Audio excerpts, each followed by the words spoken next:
எல்லாருக்கும் வணக்கம். நான் பிரதீப் பேசுறேன். மலாலா யூசஃபஸாய் இவங்க பாகிஸ்தான்ல பிறந்த ஒரு பொண்ணு. Nobel piece price award international லெவல்ல வாங்கின ஒரு பொண்ணு. இன்ஃபேக்ட் இவங்க தான் உலகத்திலேயே யங்கஸ்ட் நோபல் பிரைஸ் வின்னர். அவ்வளவு சின்ன வயசுலயே நோபல் பிரைஸை ஜெயிச்சிருக்காங்க. அந்த வயசுலயே பெண்களோட படிப்புரிமைக்காக எஜுகேஷனுக்காக போராடி இருக்காங்க. இவங்க I am Malala, the girl who stood up for education and was shot by the Taliban அப்படின்னு ஒரு புக்கை பப்ளிஷ் பண்றாங்க. Yes, you heard me right. இந்த புக்கோட டைட்டிலே சொல்லுது, பெண்களோட படிப்புரிமைக்காக எஜுகேஷனுக்காக போராடினதுனால தாலிபானால சுடப்பட்ட ஒரு பெண். இந்த பொண்ணு தாலிபான் சுடும் போது இந்த பொண்ணுக்கு வயசு எவ்வளவு தெரியுமா? 15 வயசு.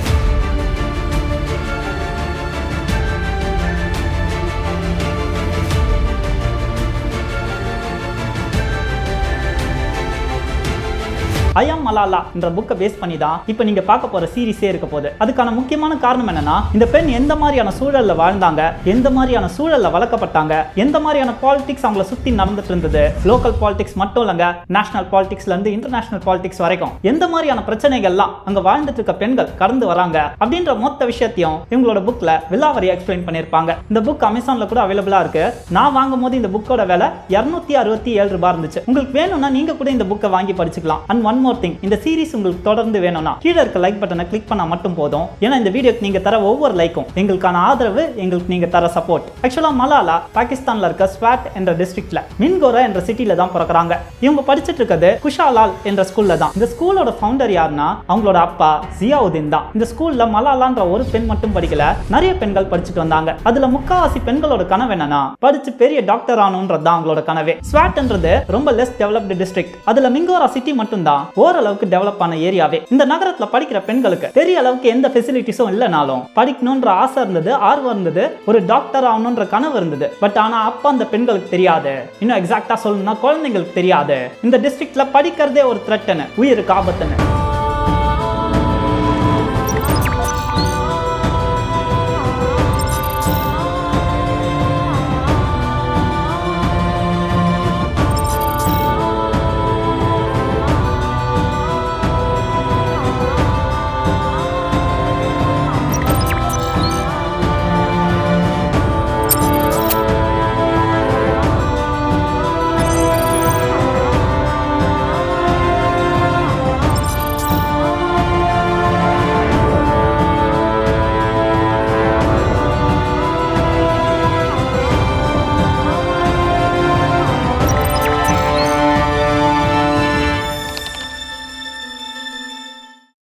ஹலோ கைஸ், நம்ம எல்லாருமே ஆன்லைன்ல ஷாப்பிங் பண்ணிட்டு தான் இருக்கோம். அதே சமயத்தில் நமக்கு தோன்ற என்னன்னா, எப்படா நம்ம காசை சேவ் பண்ண போறோம்? ஆக்சுவலாக நான் உங்களுக்கு ஒரு சீக்ரெட் சொல்லவா? உங்களால் ஷாப் பண்ணும் போதே ஏர்ன் பண்ண முடியுங்க. ஹாப்பி கிரெடிட்டால உங்களால் முடியுங்க. ஹாப்பி கிரெடிட் இந்தியாவோட ஃபாஸ்டஸ்ட் கேஷ்பேக் ஆப். அதுவும் 15 நாள்லயே கன்ஃபர்ம்டு கேஷ்பேக் தராங்க. Yes, you heard me right. மற்ற ஆப்லாம் 68 to 90 நாள் கழிச்சு கேஷ்பேக் தரும் போது இவங்க 15 நாள்லயே தராங்க. அது மட்டும் இல்லைங்க, ஹாப்பி கிரெடிட் ஒரு இந்தியன் ஆப். உங்களுக்கு ரியல் மணியை தர ஆப். உங்களோட ஃபேவரட் வெப்சைட்ஸான ஃபிளிப்கார்ட், அஜியோ, மிந்த்ரா, மாமா எர்த், இது போல 1500 பிளஸ் வெப்சைட்ஸை நீங்க ஷாப் பண்ணும் போதும் உங்களுக்கு ரியல் மணியை தர ஒரு ஆப் தான் ஹாப்பி கிரெடிட். நீங்க இந்த இமேஜை பார்த்தாலே உங்களுக்கே தெரியும் நாங்க எவ்வளவு ரூபாய் ஹாப்பி கிரெடிட் மூலமா earn பண்ணிருக்கோம்ட்டு. ஆக்சுவலா இது ஒரு நல்ல டீசென்ட் அமௌண்ட் தான். அந்த ஹாப்பி கிரெடிட் ஆப் பிளே ஸ்டோர்லயும் அவைலபிளா இருக்கு. நீங்க இந்த ஆப்பை யூஸ் பண்ண 40 செகண்ட்ஸ் போதும். கீழே டிஸ்கிரிப்ஷன்ல இருக்க லிங்கை யூஸ் பண்ணி ஹாப்பி கிரெடிட்டை டவுன்லோட் பண்ணுங்க. நீங்க கிரெடிட் கார்டோ இல்ல யூபிஐயோ யூஸ் பண்ணா இன்ஸ்டன்ட்டா உங்களுக்கு 5 ரூபாய் போனஸ் கிடைக்கும். ஒரு நிமிஷம். மற்ற ஆப்போட போனஸ்க்கும் ஹாப்பி கிரெடிட்டோட போனஸ்க்கும் வித்தியாசம் இருக்குங்க. மற்ற ஆப் மாதிரி நீங்க காசை வித்ட்ரா பண்ணனும்னா உங்களுக்கு எந்த மினிமம் அமௌண்ட்டும் எந்த கேப்பும் கிடையாது. சோ நீங்க ஹாப்பி கிரெடிட் மூலமா பண்ற ஒவ்வொரு ஷாப்பிங்கோட கேஷ்பேக்கையும் உங்களால உங்களோட பேங்க் அக்கவுண்ட்க்கு ட்ரான்ஸ்ஃபர் பண்ணிக்க முடியும். நீங்க ஒன்ஸ் அக்கவுண்ட்டை கிரியேட் பண்ணிட்டீங்கன்னா உங்களால எக்கச்சக்க கிரேசி டீல்ஸை பார்க்க முடியும். ஏன் உங்களுக்கு பிடிச்ச வெப்சைட்டை சர்ச் பண்ணி அந்த வெப்சைட்ல இருந்தும் ஷாப் பண்ண முடியும். ஃபார் எக்ஸாம்பிள் இப்போ பாருங்க, நான் ஃபிளிப்கார்ட்ல ஆர்டர் பண்ண போறேன். கீழே இருக்க ஷாப் நவ் பட்டனை கிளிக் பண்ணுங்க. ஹாப்பி கிரெடிட் உங்களை ஃபிளிப்கார்ட் வெப்சைட்டுக்கே கூட்டிட்டு போகும். ஒன்ஸ் ஃபிளிப்கார்ட் வெப்சைட் போயிட்டீங்கன்னா எப்பவும் போல நார்மலா ஷாப் பண்ணுங்க. உங்களுக்கு பிடிச்ச ஐட்டம்ஸை கார்ட்ல ஆட் பண்ணுங்க, பேமெண்ட் பண்ணுங்க. இப்போ ஹாப்பி கிரெடிட்ல இருக்க கேஷ் அவுட் செக்ஷனை செக் பண்ணீங்கன்னா உங்க ஆர்டரை பெண்டிங் ஸ்டேட்டஸ்ல ட்ராக் பண்ணிருப்பாங்க. இப்போ உங்களுக்கு 15 டேஸ்ல உங்களோட கேஷ்பேக் கிடைச்சிரும். அதுக்கப்புறம் உங்களால அந்த காசை பேங்க் அக்கவுண்ட்டுக்கும் ட்ரான்ஸ்ஃபர் பண்ணிக்க முடியும். அண்ட் ஒன் மோர் விஷயங்க, ஆன்லைன் பேமெண்ட்ஸ்க்கும் சரி, கேஷ் ஆன் டெலிவரிக்கும் சரி, ரெண்டுத்துக்குமே உங்களுக்கு கேஷ்பேக் கிடைக்கும். ஆக்சுவலா ஹாப்பி கிரெடிட் ரொம்ப ஈஸியான ஆப். நீங்க ஒரு ரீட்டைலர் வெப்சைட்டுக்கு போய் நார்மலா ஷாப் பண்ற மாதிரி ஷாப் பண்ணா போதும். வெயிட் பண்ணுங்க, இன்னொரு ஒரு நல்ல விஷயம் சொல்ல போறேன். இந்த வீடியோல 2500 ரூபாய் ஒர்த் உள்ள கிவ் அவே இருக்குங்க.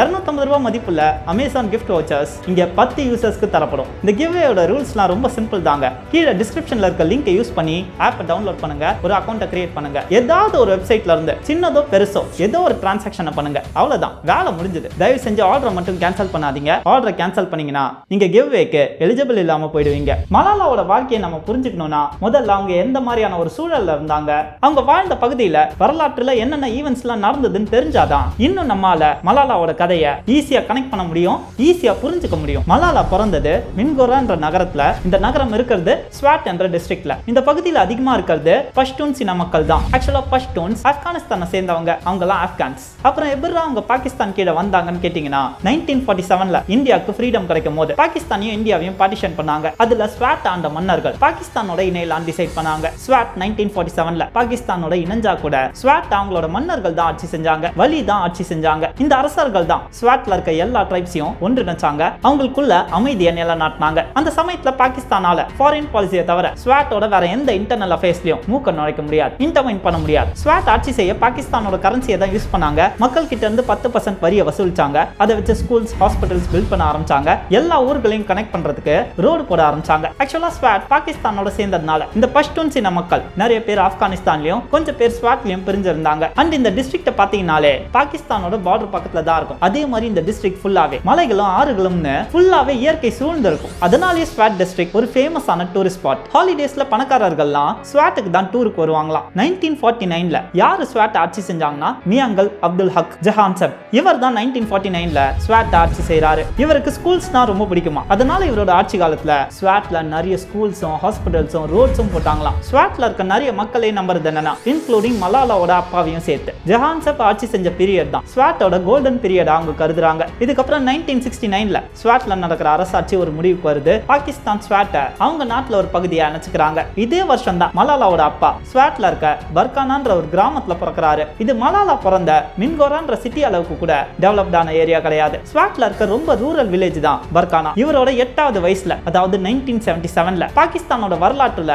ஒரு மிக முக்கியமான ஈவென்ட் நடக்குது. அப்பத்திய பிரதமர் யாருன்னா சுல்ஃபிகர் அலி பூட்டோ. அவரை மிலிட்டரி சீஃபா இருந்த முகமது ஜியா உல் ஹக் அரஸ்ட் பண்றாரு. அவர் நாட்டுக்கு துரோகம் செஞ்சாருன்னு சொல்லி அவரை தூக்குல ஏத்துறாரு. பாகிஸ்தான் முழுக்க மார்ஷல் லாவை அமல்படுத்துறாரு. மார்ஷல் லானா வேற ஒண்ணும் இல்லங்க, அந்த நாட்டோட கம்ப்ளீட் கண்ட்ரோலே, சிவில் ஃபங்க்ஷன்ஸ் எல்லாமே மிலிட்டரி கண்ட்ரோல் கீழே வந்துரும். அதுதான் மார்ஷல் லா. இந்த செயலை பல உலக நாடுகள் கண்டிச்சாங்க, இன்க்ளூடிங் அமெரிக்கா. ஜியா ஆட்சிக்கு வந்த பிறகு அந்த நாட்டோட லாஸ் எல்லாமே ரிலிஜியஸ் லாஸ்க்கு ஏத்த மாதிரி மாத்துறாரு. இது பாகிஸ்தான் நாட்டுல வாழ்ந்த பெண்களோட உரிமையை இன்னும் அதிகமா பறிக்க ஆரம்பிச்சது. இன்ஃபேக்ட் மலாலா அவங்களோட புக்ல பாகிஸ்தான்ல என்னென்ன லாஸ்லாம் பெண்களை அடிமத்தனம் படுத்துச்சுன்னு அவங்களோட புக்ல எழுதுறாங்க. அந்த லாஸ்லாம் கேட்டீங்கன்னா உங்களுக்கே புரியும் எந்த அளவுக்கு அடக்குமுறையை பெண்கள் அங்க அனுபவிச்சிருக்காங்கன்ட்டு. நம்பர் 1, கோர்ட்ல உமனோட எவிடன்ஸ் ஆணுக்கு இணையா செல்லுபடி ஆகாது. ஒரு ஆணோட எவிடன்ஸ்க்கு எவ்வளவு வேல்யூ கோர்ட்ல தருவாங்களோ அதுல பாதி வேல்யூ மட்டும்தான் உமனோட எவிடன்ஸ்க்கு தரப்படும். நம்பர் 2, ஒரு கிரைம் ப்ரூவ் பண்ணனும்னா 4 மேல் விட்னஸ் வேணும். இந்த லாவை பத்தி மலாலா அவங்களோட புக்ல என்ன மென்ஷன் பண்றாங்கன்னா, இந்த லா வந்த பிறகு எக்கச்சக்க ரேப் கேசஸ், பாலியல் வன்புணர்வு கேசஸ் கோர்ட்ல வர ஆரம்பிச்சுதான். 13-14 வயசு பெண்ணை பாலியல் வன்புணர்வு செய்து கர்ப்பமாக்குனாங்களாம். அந்த பொண்ணு கோர்ட்டுக்கு போனா, போலீஸ் ஸ்டேஷனுக்கு போனா அந்த கிரைம் ப்ரூவ் பண்றதுக்கு அந்த பெண்ணுக்கு, இன்ஃபேக்ட் உண்மையை சொல்லணும்னா அந்த குழந்தைக்கு நடந்த கொடுமையை ப்ரூவ் பண்றதுக்கு 4 மேல் விட்னஸ் வேணுமா. அப்படி அந்த குழந்தையால அந்த கேஸை ப்ரூவ் பண்ண முடியலனா அந்த குழந்தை மேலேயே அடல்ட்ரின் கேஸ் ஃபைல் சார்ஜ் பண்ணி அந்த குழந்தையை ஜெயிலுக்கு அனுப்புவாங்களாம். இது தொடர்ந்து அந்த நாட்டுல நடந்துட்டு இருந்துதான். அது மட்டும் இல்லங்க, அந்த நாட்டுல ஒரு பெண்ணால தனியா ஆணோட துணை இல்லாம ஒரு பேங்க் அக்கவுண்ட் கூட ஓபன் பண்ண முடியாதா. இந்த அளவுக்கு மோசமான லாஸை ஜியா பாகிஸ்தானுக்குள்ள கொண்டு வராரு. அவர் பாகிஸ்தான் ஆள ஆரம்பிச்ச அடுத்த 2 வருஷத்துல சோவியத் யூனியன் ஆப்கானிஸ்தானை அட்டாக் பண்றாங்க. ஆப்கானிஸ்தானை இன்வைட் பண்ண ஆரம்பிக்கிறாங்க. அப்ப பல ஆப்கான்ஸ் அகதிகளா நாட்டை விட்டு ஆப்கானிஸ்தானை விட்டு வெளியேற ஆரம்பிச்சாங்களாம். அதுல பெரும்பாலானவர் பாகிஸ்தானுக்குள்ள நுழைறாங்க. ஜியா என்ன பண்றாருன்னா ஆப்கானிஸ்தான்ல இருந்து பாகிஸ்தானுக்குள்ள நுழைஞ்ச அகதிகள் எல்லாரையும் அக்செப்ட் பண்றாரு. அதனாலேயே இன்னும் நிறைய ஆப்கான் அகதிகள் பாகிஸ்தானுக்குள்ள நுழைறாங்க. இவங்க எல்லாரும் பேஷ்வார் என்ற இடத்துல பெரிய பெரிய கேம்ப்ஸ் போட்டு, ரெஃப்யூஜி கேம்ப்ஸ் போட்டு தங்க வைக்கப்பட்டாங்க. பாகிஸ்தானோட இன்டெலிஜென்ஸ் ஏஜென்சி எது? ISI, inter service intelligence. இவங்களோட தலைமையில, ஐஎஸ்ஐ தலைமையில இந்த ஆப்கான் அகதிகள் எல்லாரையும் ட்ரெயின் பண்ண ஆரம்பிக்கிறார் ஜியா. இவங்க எல்லாரையும் ரெசிஸ்டன்ஸ் ஃபைட்டரா, முஜாஹிதீனா மாத்துறார் ஜியா. பூட்டோவை கொலை செய்யும் போது அமெரிக்கா பாகிஸ்தானோட நட்புறவுல இல்ல. பட் ஒன்ஸ் பாகிஸ்தான் ஆப்கான் அகதிகளை கலெக்ட் பண்ணி சோவியத் யூனியன் அடிக்கலாம் பிளான் பண்ணும்போது அமெரிக்காவும் பாகிஸ்தானோட நட்பு நாடா மாறினாங்க. அதுக்கான முக்கியமான காரணம் என்னன்னா, அமெரிக்காவோட எனிமி சோவியத் யூனியன். இப்ப சோவியத் யூனியனை பாகிஸ்தான் எதிர்த்துட்டு இருக்கு, அவங்க மேல போர் தொடுக்க ரெடி ஆயிட்டு இருக்கு. அதனால பாகிஸ்தானை அவங்களோட பாலிடிக்ஸ்க்கு யூஸ் பண்ணிக்கலாம் நினைச்சாங்க அமெரிக்கா. அமெரிக்காவோட எக்கச்சக்க வெப்பன்ஸ் பாகிஸ்தான்ல வந்து இறங்க ஆரம்பிச்சது. அமெரிக்கா கிட்ட இருந்து எக்கச்சக்க பணமும் பாகிஸ்தானுக்குள்ள வர ஆரம்பிச்சது. அவங்க இந்த போருக்கு ஃபண்ட் பண்ண ஆரம்பிச்சாங்க. இந்த சமயத்துல அமெரிக்கா மட்டும் பாகிஸ்தானை சப்போர்ட் பண்ணல.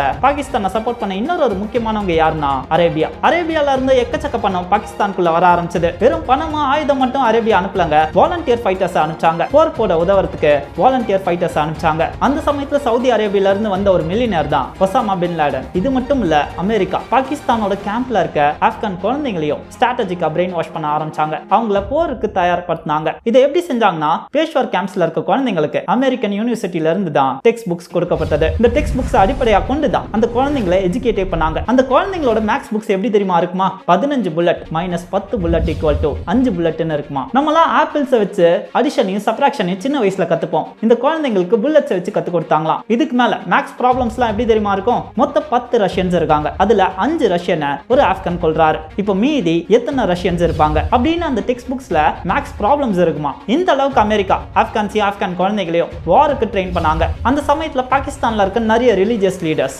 சோவியத் யூனியனை இந்த போர்ல தோக்கடிக்கிறதுக்காக அவங்களோட சேர சொன்னாங்க. அப்படி ஒரு மௌலானா தான் சுஃபி முகமது. இவர் கீழே கிராமங்கள்ல இருக்க நிறைய இளைஞர்கள் சேர்ந்தாங்க. அவங்க கிட்ட என்னென்ன வெப்பன்ஸ் இருக்கோ, பழைய துப்பாக்கியோ இல்ல கோடாரியோ இல்ல கத்தியோ, அதை எடுத்துட்டு வந்து இவரோட குரூப்ல சேர்ந்தாங்க. சுஃபி முகமது உருவாக்குன இந்த குரூப் தான் லேட்டர் ஸ்வாட் தாலிபானா மாறுச்சு. அடுத்த 10 வருஷத்துக்கு சோவியத் யூனியன் ஆப்கானிஸ்தானை விட்டு போகவே இல்லை. கிட்டத்தட்ட 1980s இறுதி பகுதி வரைக்கும் சோவியத் யூனியன் ஆப்கானிஸ்தான்ல தான் இருந்தாங்க. அப்போ பாகிஸ்தானை சேர்ந்த நிறைய இளைஞர்கள் இந்த போர்ல பங்கேற்கணும்னு ஆசைப்பட்டாங்க. ஒரு ஜிஹாதியா மாறணும்னு ஆசைப்பட்டாங்க. அப்படிதான் மலாலாவோட அப்பாவும் அவரோட டீனேஜ் வயசுல ஆசைப்பட்டாரு. அவரை பிரெயின் வாஷ் பண்ணதே ஒரு சீனியர் தாலிப் தான். அந்த சீனியர் தாலிபோட சேர்ந்து தான் படிச்சுட்டு இருந்தாரு மலாலாவோட அப்பா. அவர்கிட்ட அடிக்கடி இந்த சீனியர் தாலிப் என்ன சொல்லுவார்னா, நம்மளோட வாழ்க்கை ரொம்ப சின்னது, அதுல கொஞ்சம் பேருக்கு தான் இந்த போர்ல கலந்துக்கிற ஆப்பர்ச்சுனிட்டியே கிடைக்கும், அதனால கடவுளுக்காக இந்த போர் செய்யணும்னு சொல்லுவாராம். ஜியாவுதீன், அதாவது மலாலாவோட அப்பா, அந்த சமயத்துல எல்லாம் தினமும் என்ன வேண்டிப்பார்னா, என்ன எப்படியாவது போருக்கு அனுப்பி கடவுளே, என்னோட உயிர் போர்லயே போகணும் அப்படின்னு தினமும் கடவுளை வேண்டிப்பாராம். அதாவது அவர் இன்னும் காலேஜ் கூட போகல,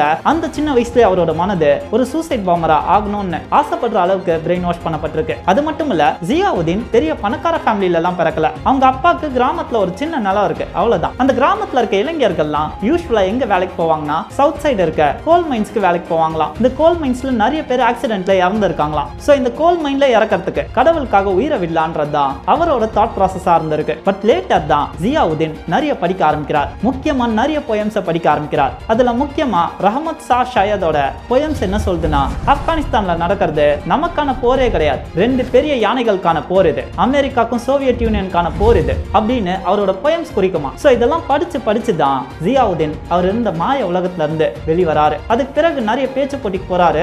லோக்கல் பாலிடிக்ஸ், இன்டர்நேஷனல் பாலிடிக்ஸை பத்தி நிறைய படிக்க ஆரம்பிக்கிறாரு. அவரோட திறமை எல்லாத்தையும் பேச்சுல காட்ட ஆரம்பிக்கிறாரு. நிறைய பரிசுகளும் ஜெயிக்க ஆரம்பிக்கிறார். இதுக்கு பிறகுதான் அவருக்கே புரிய ஆரம்பிக்குது, எஜுகேஷன்ன்றது ஒரு வரம். அவர் மட்டும் படிக்கலனா, அவேர்னஸ் இல்லனா, அவர் ஒரு தாலிபானாவே மாறி இருப்பாரு. சோ பாகிஸ்தான்ல இருக்க முக்கியமான காரணம் எஜுகேஷன் தான் அவருக்கு புரிய ஆரம்பிக்குது. அதனால தான் தொடர்ந்து அரசியல்வாதிகள் மக்களை முட்டாளாவே வச்சிருக்காங்கன்னு அவருக்கு புரிய ஆரம்பிக்குது. சோ எஜுகேஷன்ன்றது எல்லாருக்கும் கிடைக்கணும், ஏழை பணக்காரன் எந்த ஒரு பேதமும் இல்லாம எல்லாருக்கும் கிடைக்கணும்னு ஆசைப்பட ஆரம்பிக்கிறாரு. அவரோட மனசுல ஒரு ஜிஹாதியா மாறணும்ன்ற ஆசை அழிஞ்சு எல்லாருக்கும் பொதுவான ஒரு ஸ்கூலை கட்டணும்ன்ற ஆசை உருவாக ஆரம்பிக்குது. இந்த சூழ்நிலையில தான் ஜெனரல் ஜியா ஒரு ஃபிளைட் ஆக்சிடென்ட்ல இறக்குறாரு. இந்த சமயத்துல நிறைய பேர் சொன்ன கான்ஸ்பிரசி என்னன்னா, அவரோட ஃபிளைட்ல பாம்பு வச்சு அவரை கொன்னுட்டாங்கன்னு தான் நிறைய பேர் சொன்னாங்க. ஆனா உண்மையிலேயே என்ன நடந்ததுன்னு யாருக்கும் தெரியாது. இந்த சமயத்தை சரியா பயன்படுத்திக்கிட்ட பெனசீர் பூட்டோ பாகிஸ்தானோட பிரைம் மினிஸ்டரா மாறுறாங்க. இவங்க யாருன்னா, பாகிஸ்தானோட முன்னாள் பிரதமர் ஜுல்ஃபிகர் அலி பூட்டோ அவங்களோட டாட்டர் தான் பெனசீர் பூட்டோ. இவங்க தான் பாகிஸ்தானோட முதல் ஃபீமேல் பிரைம் மினிஸ்டர். இவங்க ஆட்சிக்கு வந்த உடனே ஒரு பெரிய எதிர்பார்ப்பு இருந்தது, ஆப்டிமிசம் இருந்தது, ஒரு பாசிட்டிவான உணர்வு மக்களுக்கு இருந்தது. இந்த சமயத்துல ஜியாவுதீன், அதாவது மலாலாவோட அப்பா, காலேஜ் தான் படிச்சிட்டு இருக்காரு. ஜெனரல் ஜியா ஆட்சியில இருந்த சமயத்துல ஸ்டூடெண்ட் குரூப்ஸ் எல்லாத்தையும் பேன் பண்ணியிருந்தாரு. பட் பெனசீர் பூட்டோ ஆட்சிக்கு வந்த பிறகு அது எல்லாமே மறுபடியும் ஆக்டிவ் ஆச்சு. ஜியாவுதீனும் இந்த குரூப்ஸ்ல எல்லாம் இன்வால்வ் ஆக ஆரம்பிச்சாரு. ஸ்டூடெண்ட் பாலிடிக்ஸ்ல இன்வால்வ் ஆக ஆரம்பிச்சாரு. அவருக்கு தான் ஆல்ரெடி பேச்சு திறமை இருக்கு. அதனால நிறைய மேடைகள்ல பேச ஆரம்பிச்சார், நிறைய டிபேட் பண்ணார். PSF பாக்டூன் ஸ்டூடெண்ட் ஃபெடரேஷன்ல ஜெனரல் செக்ரட்டரியா மாறினார். அதுக்கு பிறகு நல்லபடியா அவரோட படிப்பு முடிக்கிறாரு, கிராஜுவேஷன் வாங்குறாரு. ஒரு பிரைவேட் ஸ்கூல்ல இங்கிலீஷ் டீச்சரா ஒர்க் பண்ண ஆரம்பிக்கிறார். அவர் டீச்சரா மாறின பிறகும், வேலைக்கு சேர்ந்த பிறகும் அவரோட மனசு என்ன எல்லாம் ஒரு ஸ்கூலை திறக்கணும்ன்றதுல தான் இருக்கு. அவரோட கனவு ஸ்கூலுக்காக கொஞ்சம் கொஞ்சமா காசு சேர்க்க ஆரம்பிக்கிறார். கடனும் வாங்குறாரு. ஒரு வழியா ஃப்ரெண்ட்ஸோட சேர்ந்து மின்கோரா சிட்டில ஒரு இடத்தை வாடகைக்கு எடுத்து ஸ்கூலும் தொடங்குறாரு. ஆரம்பத்துல இந்த ஸ்கூல் ஒரு மிகப்பெரிய நஷ்டத்தை ஜியாவுதீனுக்கு தந்தது. ஏன்னா அவர் ஸ்கூல் தொடங்கும் போது அவரோட ஸ்கூல்ல வெறும் 3 ஸ்டூடெண்ட்ஸ் தான் சேர்ந்தாங்களாம். ஸ்கூல்ல நஷ்டத்துக்கு மேல நஷ்டம். இதுல கல்யாணம் வேற பண்ணிக்கிறாரு. எல்லாம் எப்ப சரியாகுதுன்னா, மலாலா 1997ல பிறக்குறாங்க. அதுக்கு பிறகுதான் எல்லாமே கொஞ்சம் கொஞ்சமா சரியாக ஆரம்பிக்குது. இருந்தது. அதனால மலாலாவை அவரோட தேவதையா பார்த்தாரு அவங்க அப்பா. இந்த பெண்ணுக்கு ஒரு பறவையை போல முழு சுதந்திரத்தையும் தரணும்னு ஆசைப்பட்டாரு மலாலாவோட அப்பா. இந்த சமயத்துல எல்லாம் பாகிஸ்தானோட அரசியல் எப்படி இருந்ததுன்னா, முக்கியமா 2 லீடர்ஸ் தான் மாறி மாறி பாகிஸ்தானோட பிரைம் மினிஸ்டர்ஸா வந்திருந்தாங்க. ஒன்னு பெனசீர் பூட்டோ, இன்னொருத்தர் நவாஸ் ஷரீஃப். நம்ம ஊர்ல நடக்கிற மாதிரியே இவங்க 2 பேரும் ஒருத்தர் ஆட்சி மேல இன்னொருத்தர் கரப்ஷனை பேஸா வச்சு குறை சொன்னாங்க, ஊழலை பேஸா வச்சு குறை சொன்னாங்க. பட் ஆனா ஒரு விஷயம், இவங்க 2 பேரும் பாகிஸ்தான்ல டெமோக்ராட்டிக் ரூல் தான் பண்ணிட்டு இருந்தாங்க. அதாவது மக்கள் ஆட்சி தான் பாகிஸ்தான்ல இருந்தது. ஆனா மலாலாவோட 2வது வயசுல மறுபடியும் பாகிஸ்தானோட வரலாறு மாற ஆரம்பிச்சது. அப்ப பாகிஸ்தானோட பிரதமரா இருந்தவர் நவாஸ் ஷரீஃப். இவரோட ஆட்சியை ஜெனரல் பர்வேஸ் முஷரஃப் ஆர்மியை கொண்டு கைப்பற்ற ஆரம்பிக்கிறாரு. மொத்த பாகிஸ்தானே முஷரஃபோட கண்ட்ரோல்ல தான் போயிட்டு இருக்கு. ஆனா முஷரஃப் இந்த சமயத்துல பாகிஸ்தான்ல இல்ல, ஸ்ரீலங்கால இருந்தாரு. ஒரு ஃபிளைட் மூலமா ஸ்ரீலங்கால இருந்து பாகிஸ்தானுக்கு திரும்ப வந்துட்டு இருக்காரு. இத பத்தி தெரிஞ்ச நவாஸ் ஷரீஃப் என்ன பண்றாருன்னா, முஷரஃப் பாகிஸ்தானுக்குள்ளே வரக்கூடாதுன்னு முடிவு பண்றாரு. முஷரஃப் வர பிளேனோட டெஸ்டினேஷன் கராச்சி ஏர்போர்ட். அதனால கராச்சி ஏர்போர்ட்ல இருக்க அபிஷியல்ஸ்க்குலாம் என்ன இன்ஸ்ட்ரக்ஷன் கொடுக்கப்படுதுன்னா, கராச்சி ஏர்போர்ட் ரன்வேல இருக்க எல்லா லேண்டிங் லைட்ஸையும் ஆஃப் பண்ணுங்க, ரன்வேக்கு நடுவுல ஃபயர் இன்ஜின்ஸை நிறுத்துங்க, முஷரஃப் வர ஃபிளைட் கிராஷ் ஆனாலும் பரவாயில்ல, இதை இமீடியட்டா செயல்படுத்துங்கன்னு கராச்சி ஏர்போர்ட்ல இருக்க அபிஷியல்ஸ்க்கு பிரசிடென்ட் ஆபீஸ்ல இருந்து இன்ஸ்ட்ரக்ஷன் போகுது. பட் உண்மையான பிரச்சனை என்ன தெரியுமா? முஷரஃப் பாகிஸ்தானுக்குள்ள வர ஃபிளைட் ஒரு பிரைவேட் ஜெட் கிடையாது, அது ஒரு பேசஞ்சர் ஃபிளைட். அதாவது அந்த ஃபிளைட்ல அவர் மட்டும் தனியா டிராவல் பண்ணல, அவரோட சேர்ந்து 200க்கும் மேற்பட்ட பொதுமக்களும் டிராவல் பண்ணிட்டு இருக்காங்க.